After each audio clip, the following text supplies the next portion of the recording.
Yes, people, welcome back to the collaboration time of Hollie's Hotspurs meets Albert JTV.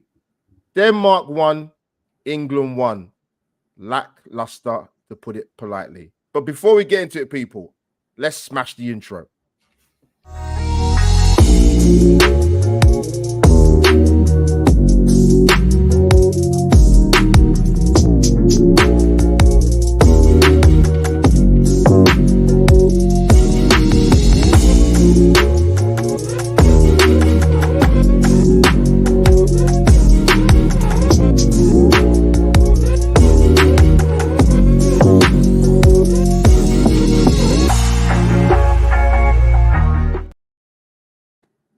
And there you have it, people. Surround intro into the second group game. Denmark won, England won. There is absolutely a lot to talk about in a very short space of time because there is probably some decent football we can watch in the next 35 minutes. That's what we saw for the last 95 plus. Was it 95 minutes? I think it turned out to be. People, we are going live on both channels, Hollie's Hotspurs and Albert JTV. So smash the like for both channels, people. Hollie, talk to me before we bring in our guests. So what's your how you feeling? Well, I couldn't be bothered to put the green screen up because them lot can't be asked to play football properly. So yeah, apart from that, I'm all good, Albert. How are you? I'm all right. I won't repeat what you messaged me at 25 past 6 because it started off with S and finished in T. So I'm not going to go into any much more detail. But we have an amazing guest in this snapshot match review of Denmark 1, England 1. We have the main man, the coaching extraordinaire, teaching the next generation of budding footballers to come through. Bring in Wes McGrath. Bosh! Oh, he's gone. Oh, he's there. Go on, Wes. Oh, he's frozen, man. Oh no. Wes, I'm gonna Hollie take him out. Sorry. Hollie, take him out and bring him back in. Let him sort himself out because he's Wes is mobile now, people. He's not actually at home. He's in the car in the sticks traveling. So he's been kind enough to join us, but hopefully we'll get him back. 53 already watching. So Hollie, let's get into it, man.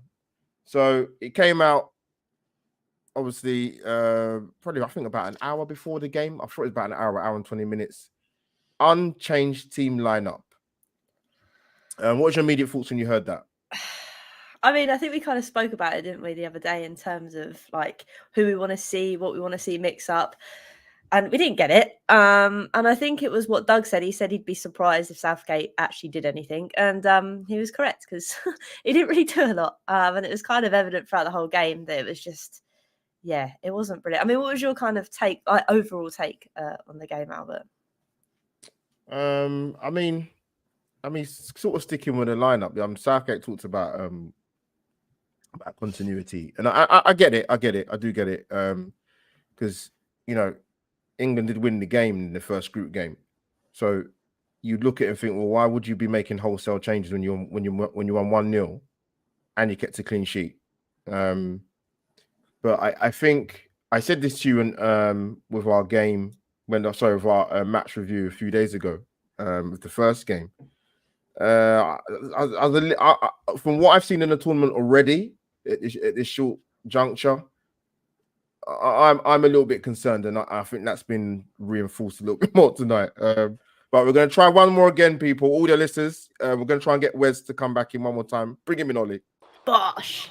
Wes! Yeah, I'm here. Yeah, got him, man.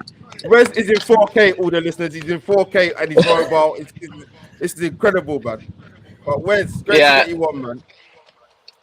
Yeah, thank you for having me on. Apologies, I'm usually a bit more prepared, but I half double booked myself, so I'm like on the way back from watching the game elsewhere. So if the signal goes, I apologize in advance.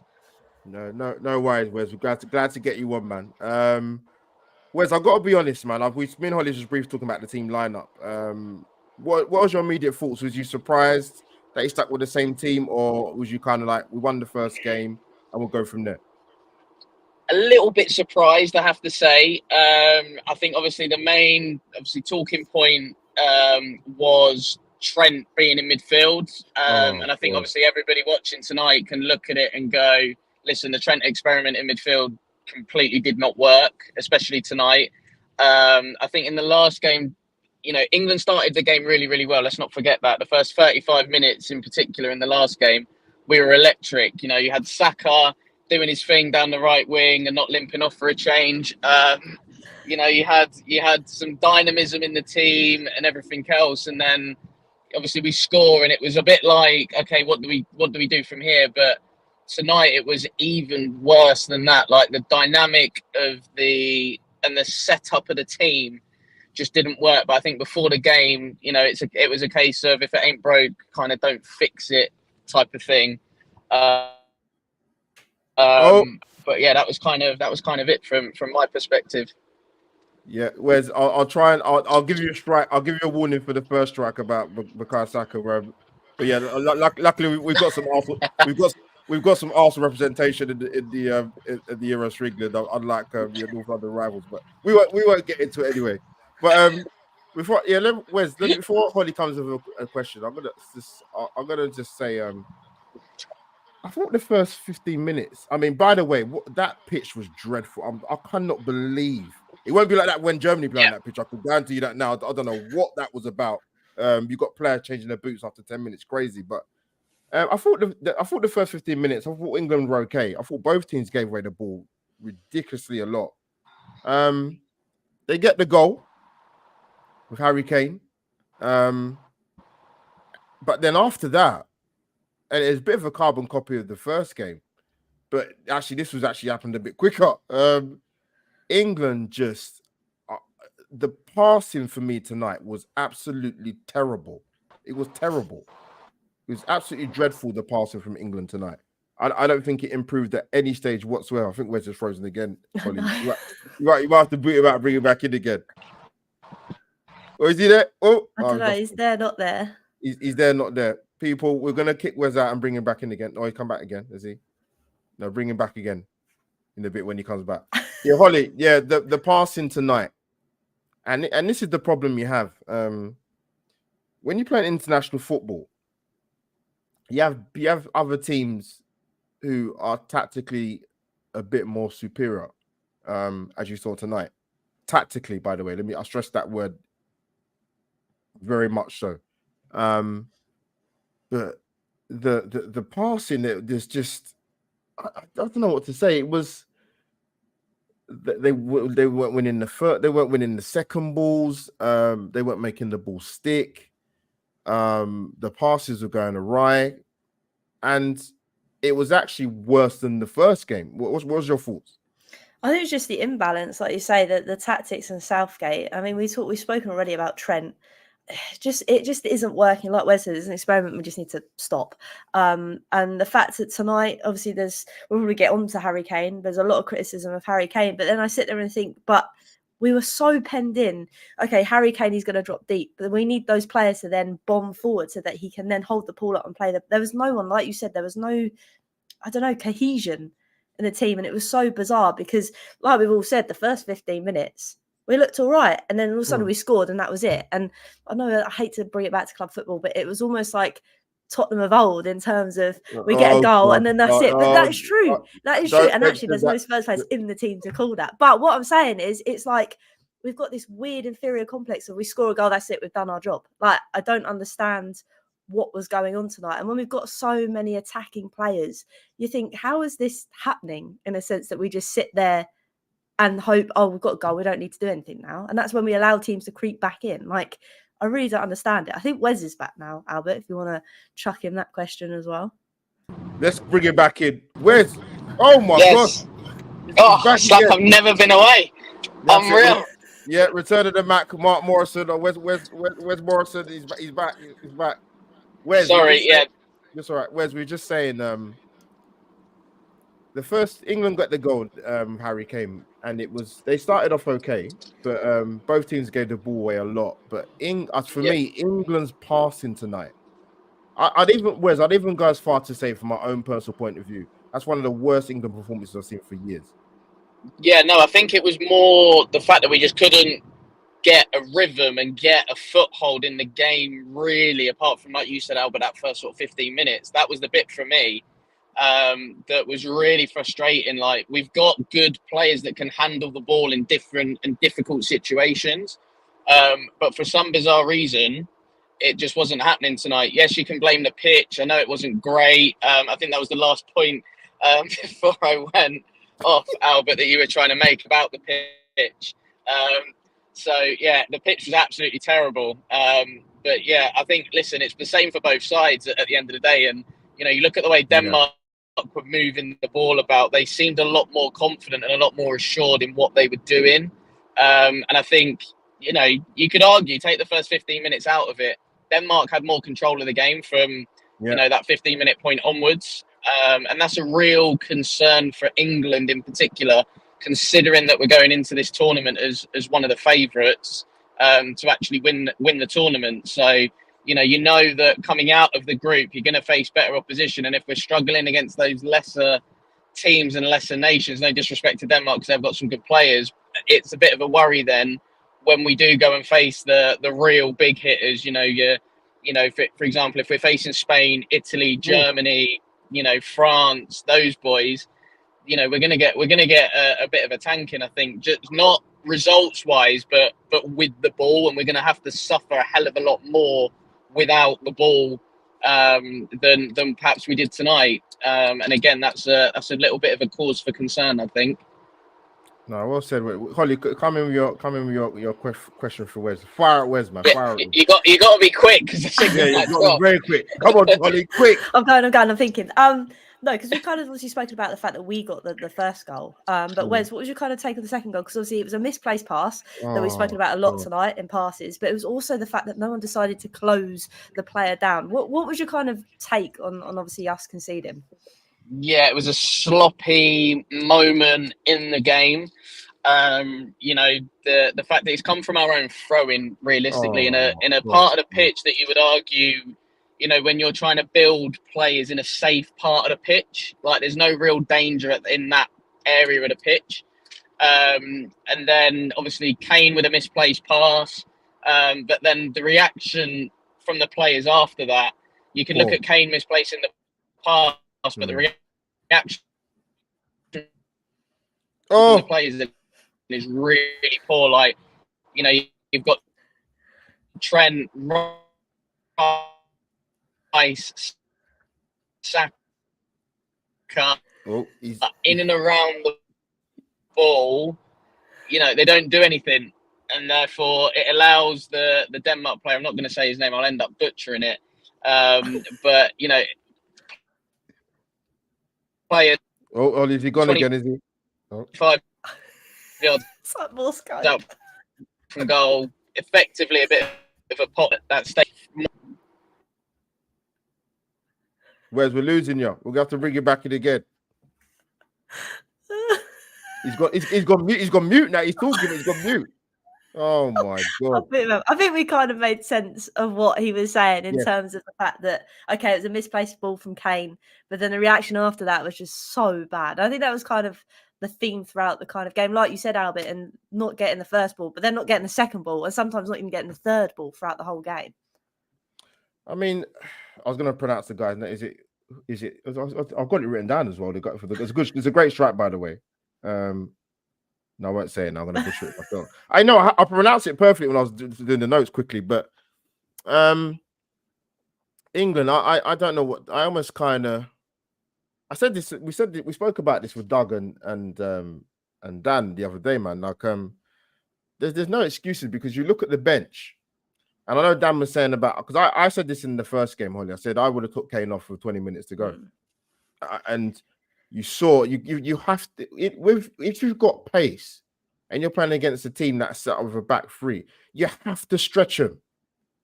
You have to stretch him, and you saw when Watkins came on the difference, but. I thought when that first half, especially, I thought get him in at half time because things have to change, man. Southgate's not really a manager for me that will make halftime substitutions unless somebody's injured. Other than that, he's not that way inclined, Hollie. So I'm glad he did make change when he did. But like I said in the first game, for me, I would have took Kane off for 20 minutes ago in the first game. And I don't know what Anthony Gordon's done in training or what's happened, but it's crying out for his pace and his directness. I don't understand what he's saying. The Conor Gallagher substitutions, if it makes sense to you, tell me. I don't know. Does it give us more energy? Does it give us more durability? I'm not sure. Well, I'm going to try for the hat trick, Hollie. I'll bring it in. Bringing Wes. All the listeners are bringing Wes in again. Yeah, I'm back for the hattie. Let's go. Run it quick before the signal drops. Go on, Hollie. Come in quick. Go on, Hollie. Well, Jesus. I was going to say, because we've spoken a little bit, obviously, about some negatives, and to be fair, that there is a lot of negatives in the game. But the thing for me is the fact we finally got to see Eze on the pitch, and although he only had a little bit of a cameo, Wes, what he produced in that small amount of time just shows you what he can do, and I'm excited to see more of him in the tournament. Yeah, I think everybody's been clamouring for Eze, and I did just hear briefly Uncle Albert's points about Anthony Gordon, and I fully agree. Like the state of the games that we've found ourselves in has been crying out for his pace and his directness, and the fact that he just gets the ball and drives at people. Despite the fact for me that Saka was one of our better players tonight, you still want him to just get the ball and just drive at somebody. It's almost like Saka's trying to lure the defender in to then do something. But I think for me, there needs to be something else in this England team. And, I think the time today, I'll tell you who England actually miss, and it's probably a player that people are going to look at me and go, really? I think if England had Michael Carrick right now, we would be, looking at that game tonight in particular, we would be a hell of a lot more in control of situations. Because Carrick was a player that would dictate a game, and in a state of, chaos, if you like, he was the one that would bring calmness, and we didn't have that in our midfield tonight. And certainly in that first game, again, I'm not blaming Trent; it's not his fault. He's being shoehorned into a position he's unfamiliar with. Madness, but get somebody. I mean, I've been a massive Adam Wharton fan, as you know, Hollie, for a long time. He's somebody that can dictate a game. He's probably the most similar midfield player that I've seen to a Michael Carrick. And you need to recognise, and this is where I think Southgate's let himself down in the first two games, is that he needs to recognise the state of the game and make changes accordingly, whether that's with the team and the personnel on the pitch or use his bench. Like for me tonight, it was a case of you bring Gordon on for his speed, his directness. We've said that. You bring Bowen on potentially for a little bit of something different. But you need to bring on somebody to control that midfield as well. And I think that's where Adam Wharton comes in, because I don't think Kobbie Mainoo is that type of player. Kobbie Mainoo is a fantastic midfield player, don't get me wrong, but he's not the type to get his foot on the ball and say, right, we're going to play it at our speed and our tempo.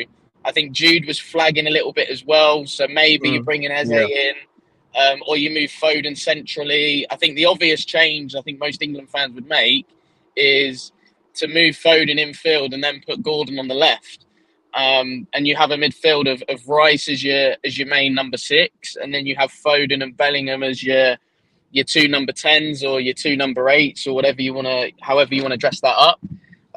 So I think for me, those are the differences looking at this England team that we might need to do, perhaps going into that next game and maybe even moving forwards. Well, Wes, you know what? This is my issue. If I go back to the World Cup in Russia, obviously there's been a lot of change. There's been a lot of change in terms of the players that have come through. England are too stacked at the top end of the pitch for the performances to be like it was today. It's not acceptable, man. I don't know what else to say, because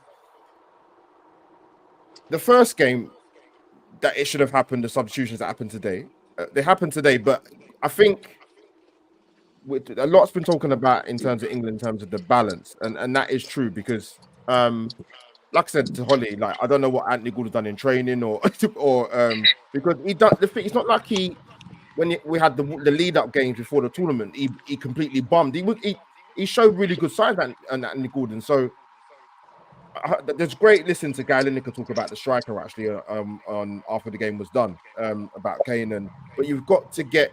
I don't mind Kane coming deep, I really don't, but you have to get Jude going beyond. You have to get Anthony Gordon going down the way. You got to get Saka going. But they're not doing it. I don't understand because I don't understand what's going on. But Hollie, take over for us. I lose my. You know what? I'm glad I've done a watch along. If I don't know, if you see me watching the game today, it's so frustrating watching them play, man. Hollie, come in. Sorry, You're on Hollie, mute, Hollie.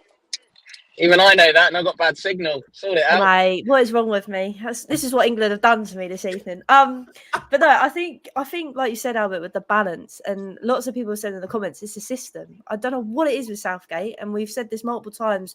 It's unforgivable to have a team with this many high quality attackers in, and we don't seem to attack. Wes, what do you think it is? Is it just the way Southgate's kind of drilling it into him? This is how he wants us to play. What is going on inside the England camp? Do you think? It's a difficult one because internationally is always going to be different to club level. Because put it this way, you've got, there's like 4 Palace players. So you're picking, obviously you're cherry picking the best from the country. Okay, that's fair enough. But you could have 11 different ways of playing effectively in an international team at any one time.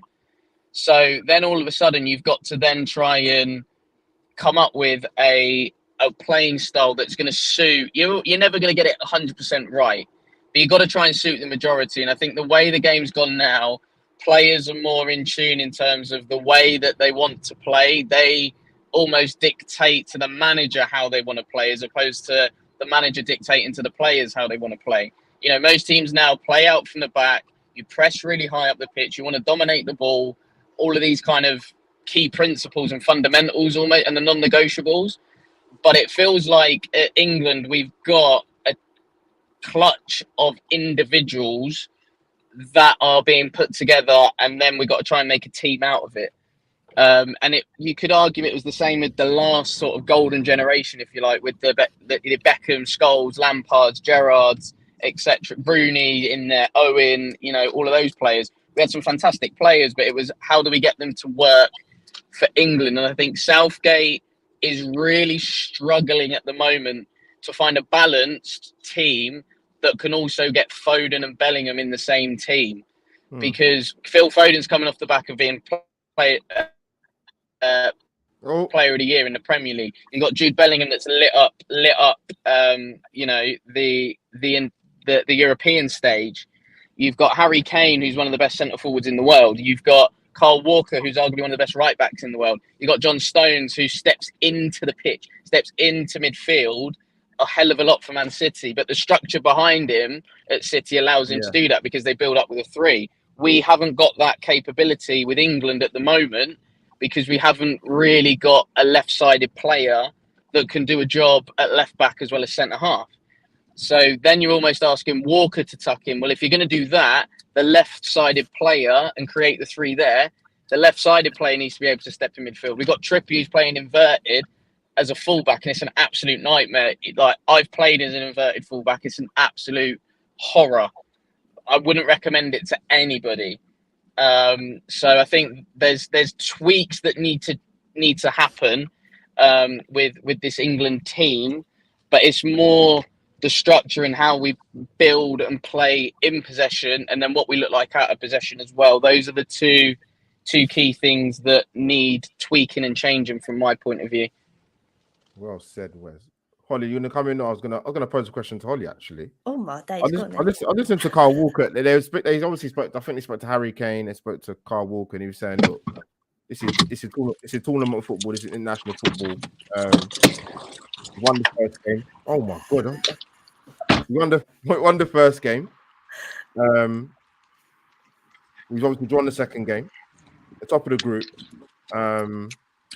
I get what he was saying, but I think as us as England fans watching it, people that watch the game today, they're thinking, hold on a minute. We can understand why we've got a squad, but we seem to be playing counter-attacking football. To me, it's insane. So what's your thoughts on what Carl Walker said? I get it and don't get it. I think it's kind of like you. I know it's not an absolute meltdown. It's not turmoil. We haven't lost a game. But I think it's more the fact that we keep saying the amount of quality star-studded players we have in this team. And I get it, like Wes said, okay, it's difficult to kind of fill those players and kind of lead those kind of players with that mentality and the stature that they kind of have already, with the likes of Jude Bellingham and Foden. But you sit here and think that's not an excuse. Like we're going to see the Spain-Italy game, and it's going to be a thrilling, exciting game to watch. I don't look forward to watching England play because I know exactly what I'm setting myself up for, and I think that's the most negative and upsetting thing. Okay, it's nothing to worry about. We're not out of the tournament yet, dare I say it, but you want to enjoy the football, and I'm not enjoying watching England play because I know it's just an absolute stress and ball ache to watch us at the minute. And we've all kind of said tonight, it's the fact that Southgate doesn't really know how he needs to play his team. There's an imbalance, but we know these players can do it. So why can't we just see these runs, or put Gordon on, like we said? Why can't we see these exciting, fast-paced players come on? Why does he not have the guts and the balls to maybe do it at halftime? Because it's in these group games that if we're not going to try it later on in the latter stages of the game because he's worried to do so, why not try it now? I don't understand what he's scared of, Albert. I really don't know. And going back to your original point, because I've gone off on a tangent, I think Walker is okay to say what he says, but as an England fan with these characters we have on this side, it's inexcusable. We should be not wiping Denmark aside, but we should definitely be playing a lot better than what we already are.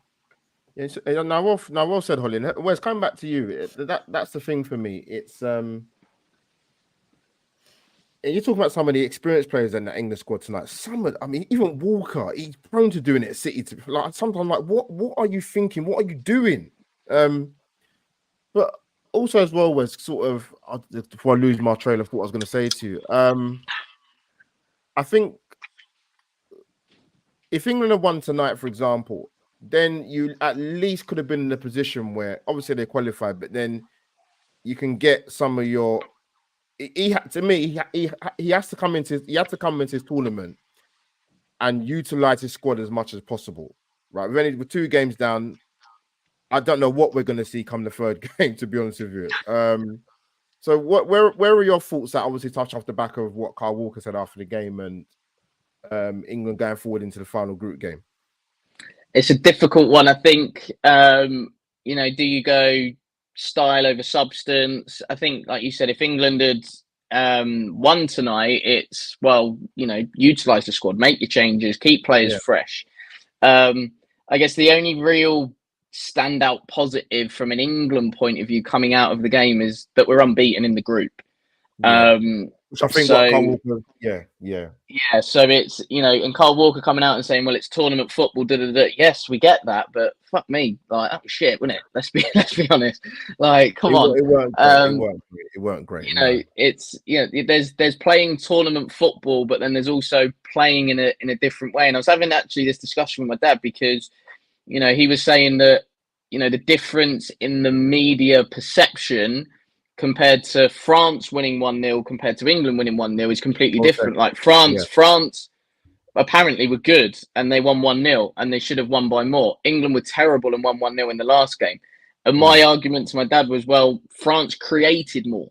Yeah, they did. We've got so many of these players that can produce in moments where we need them to. And it felt like in that first game that, apart from the goal, you had the Harry Kane chance off of Bowen's cross. And now I'm struggling to think of actually what did England create. The Foden shot at the post. I think that was about it, really.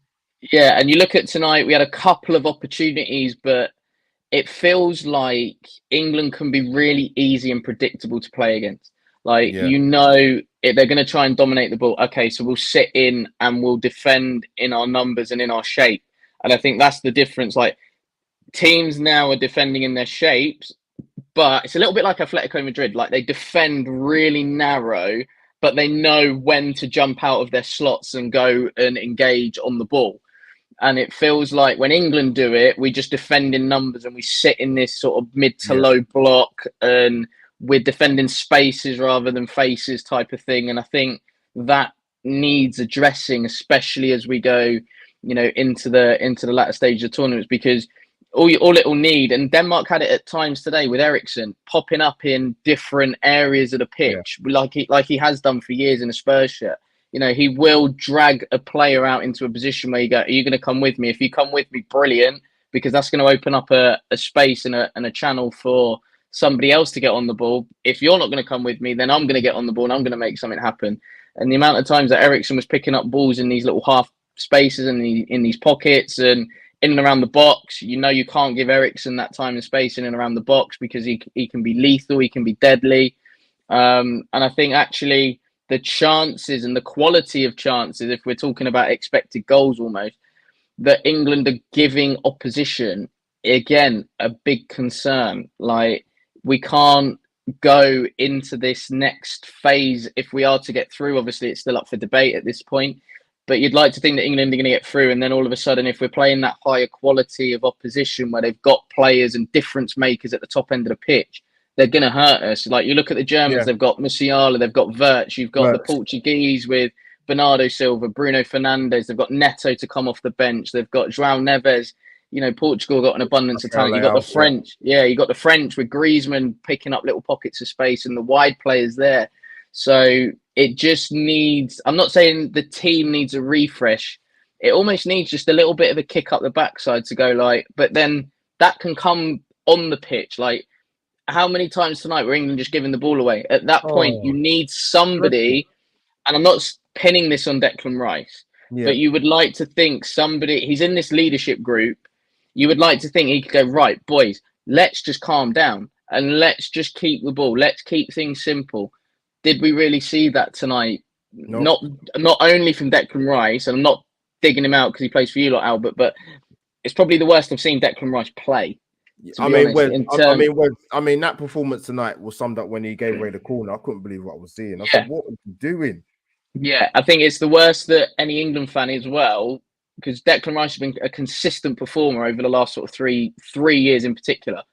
But that's probably the worst I've seen him play tonight. Sloppy on the ball, not quite giving it, you know, the way that, and looking after the ball and protecting others in the way that he usually does, in his role that he does for Arsenal, in the role that he did for West Ham. So yeah, I think, like I say, we've got to obviously back our ideas up going into that next phase of the tournament, because that's when it really starts to pick up. And all of a sudden, you know, you talk about fine margins, yeah, of course, but there's a lot of things you can do before then to make sure that it doesn't happen. Yeah, Steve, I'm glad you mentioned that comment. Big up Steve in the chat, by the way, because you know what it is, Hollie and Wes, your dad will tell you this definitely. Glenn Hoddle said this many years ago when he was England manager. He said when he was playing, that's why, you know, tactically I thought Hoddle was brilliant, but just, you know, outside things obviously lost him the job. But I remember him speaking about specifically playing for England in midfield and running around so much, not having control of the ball in central areas of the pitch. Glenn Hoddle was saying this when he was England manager and when he was a player. So you fast forward now, and I get the frustration, Steve, because you're thinking to yourself, we're seeing England. It's not just a Southgate thing, by the way, because as you guys know, I'm a little bit older than 21, but I've seen England play many games in tournament football where they go 1-0 up, and you saw what you saw tonight. You saw it under Capello. You absolutely saw it under Sven-Göran Eriksson, maybe even a little bit under McLaren, but it's frustrating because you look at the crop of players, as Wes and Hollie's talked about, and what we've seen. And we should be seeing better. And that's no disrespect to Denmark, because they were excellent. So actually, if they'd have won, I'd have said fair play to them. They deserved to win. They were. Wes, coming back to you again, we're going to wrap up Hollie quickly as she got one more question. They were tactically superior. Yes, yeah, they were. And I think the difference is obviously Denmark play with a three at the back. They've tried to overload us in midfield a little bit, but it just felt like Denmark had that man over and that extra man every time, like in possession.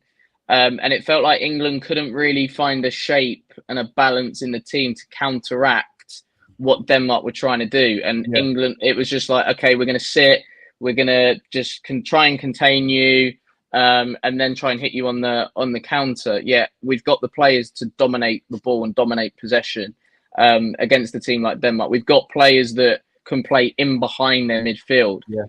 We've got players that can link and combine with others. You look at Kane, Bellingham, Foden, Saka. They can all link and combine with each other.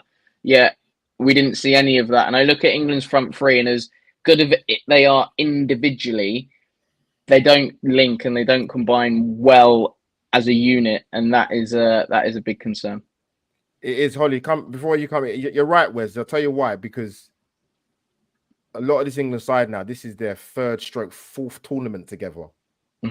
And I know as a national manager, you don't get your players for a sustained period of time, but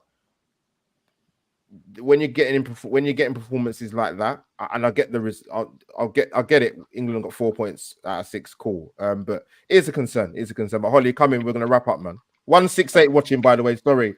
Thank you very much. No, I'm going to kind of lead it on to obviously our last game, which is obviously next Tuesday. The boys have got a little bit of time to recoup and all of that jazz. But Wes, are you going to hope that Southgate does mix it up on Tuesday? Is that your hope, or do you think it's not going to happen? Don't think he will, Hollie. It's a hope more than anything. If they'd have won today, yeah, but yeah. Yeah, I think it's a hope. Like, I would love to see Adam Wharton play in midfield. I'd love him alongside Kobbie Mainoo. Do you know what I mean? Just try something a little bit different. Give us something, because those two, yes, you've got Declan Rice ahead of them and arguably Conor Gallagher at this stage, but those two could be a future England midfield pair, realistically. Just throwing it out there. I'm not saying they are going to be, but they could be. And I think Adam Wharton in particular has the capabilities to almost nail down this number 8 role, but do it really, really well. If not, he's going to nail down the 6 role and release Rice.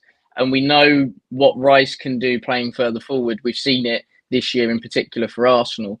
I don't think Mainoo is the answer in that 6 role. But look, I think a lot of it also depends on Luke Shaw's fitness, because if Luke Shaw's not fit, then the back 4 stays the same, and you get this frustration every time Trippier gets the ball because he wants to chop back inside onto his right foot every time. I think that's also killing Foden, and that's why Foden's occupying and getting into similar spaces that Bellingham is as well. And that's why then when the ball does go out wide left, you're looking, where's the left winger? Oh, he's in the pitch, he's in the 10 position. So I think, like I say, you'd like to think there would be some changes, freshen it up a little bit.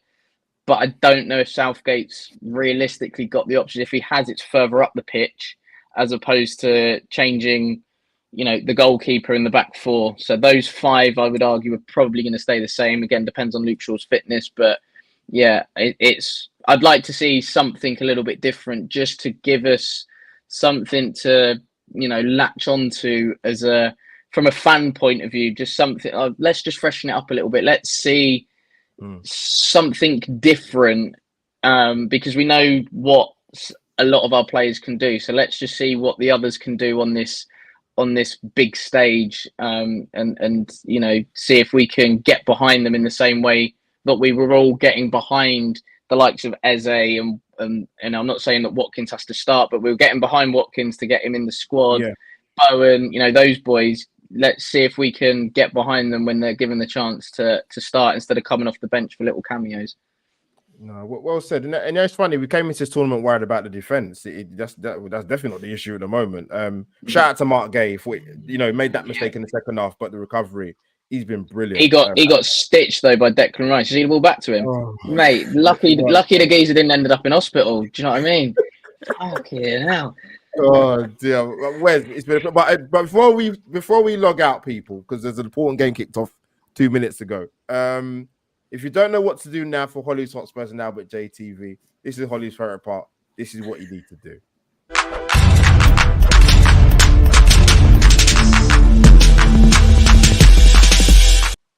There you have it, people. Like, share, and subscribe.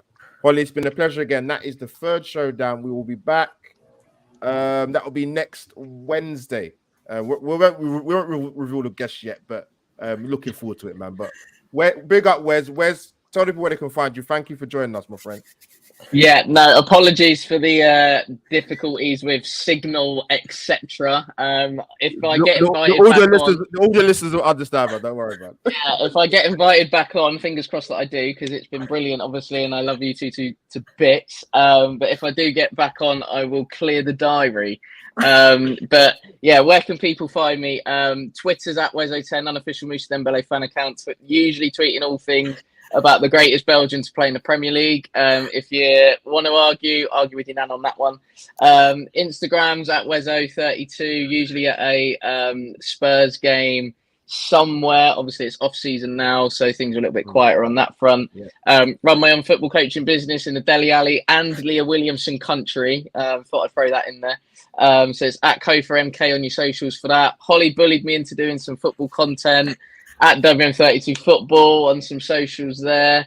I think that might be it. I'm usually on Hollie's channel as well, and on Park Lane Podcast from this coming season. So I'm getting about a little bit, basically. I'm fucking everywhere. Not gonna lie. I'm literally everywhere. Hollie's just been demonetized, but that's fine. Oh, yeah. That's not my fault. It's because Hollie don't turn up for our first shows on a Wednesday. That's what it is. Yeah, that is true. Honestly. But yeah, I'm usually somewhere. So yeah, either type my name into a social media account somewhere, and I'm sure you'll find me. Yeah, big up with people. You heard it here first. Go and follow the man. Trust me. But Hollie, it's been a pleasure again. Like I said, third showdown now, hat-trick showdown. We're back. Got game England playing on Tuesday, aren't they? Then we've got the review on the Wednesday. We're going to do the review tomorrow, but I will not be around. I'll be not partying. Sorry, associating with fellow YouTube content creators to have a get together. I haven't met some people, so it'd be fun. But I'll be. That's a party. That's a party, Albert. Come on. Nottingham. I'll be down in Nottingham, West. I've been down in the Midlands. But unfortunately, but people, big up. Subscribe to Albert JTV and also subscribe to Hollie's Hotspurs. Smash the like button. Obliterate through the roof. We will be back. England have one more group game, people, at the top of the group. But we need to see a bit more in terms of more of an inspiring and attacking performance. But we're over and out for another hat-trick show. See you soon, people.